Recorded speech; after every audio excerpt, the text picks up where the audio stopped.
Hello, ಎಲ್ಲರೂ ಹೇಗಿದ್ದೀರಾ? ಇದು ಮಂಡೇ ಮಿನಿ ವ್ಲಾಗ್. ನಾನ್ ಪ್ರಿಯಾ. ಇವತ್ತು ಬೆಳಗ್ಗೆಗೆ ಸಬ್ಜಾ ಸೀಡ್ಸ್ ನ ನೆನೆ ಹಾಕೋದು ಮರ್ತಿದ್ದೆ. ನಿನ್ನೆ ರಾತ್ರಿ ಡಿಟಾಕ್ಸ್ ಡ್ರಿಂಕ್ ಆಗಿ ಫ್ಲಾಕ್ ಸೀಡ್ ಪೌಡರ್ ನ ಕುಡ್ದಿದ್ದಾಯ್ತು. ಇವತ್ತು ಕುಡಿದ್ಬಿಟ್ಟು ಹೊರಗಡೆ ಕ್ಲೀನ್ ಮಾಡಿ ತಿಂಡಿ ಮಾಡಕ್ಕೆ ಬಂದೆ. ಇವತ್ತು ತಿಂಡಿಗೆ ನಿನ್ನೆ ಅಷ್ಟೇ ಮೆಂತೆ ಹಿಟ್ಟನ್ನ ಹಾಕ್ಸಿದ್ದೆ, ಹಾಗಾಗಿ ಮೆಂತೆ ಮುದ್ದೆ ಮಾಡ್ತಾ ಇದೀನಿ. ಬ್ರೇಕ್ಫಾಸ್ಟ್ ಮಾಡಿ ನಾನು ಆಫೀಸ್ ಕೆಲಸನ ಕಂಟಿನ್ಯೂ ಮಾಡಿದೆ. ಹಾಗೆ ಮಧ್ಯಾಹ್ನಕ್ಕೆ ಪುಳಿಯೋಗರೆ ಮಾಡ್ಕೊಂಡಿದ್ದೆ. ಒಂದು 3 ಗಂಟೆ ಹಂಗೆ ಒಳ್ಳೆ ಕಾಫಿನೂ ಆಯ್ತು. ಅದೇ 4 ಗಂಟೆ ಹಂಗೆ ಬರ್ತಾಳೆ ನೋಡಿ ಇವಳು.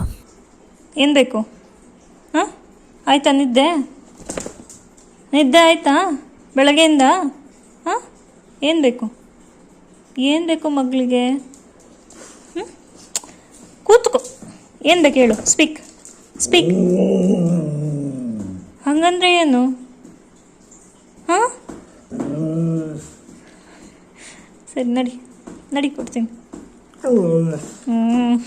ಸಿಟ್. Shake hand. ಸರಿ ತೋ.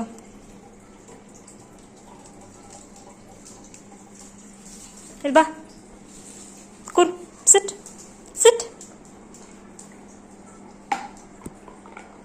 ಒಂದು 6:30 ಹಂಗೆ ಫ್ರೆಶ್ ಅಪ್ ಆಗ್ಬಿಟ್ಟು ಇವತ್ತಿನ ದಿನ ಮುಗಿಸ್ತಾ ಇದ್ದೀನಿ.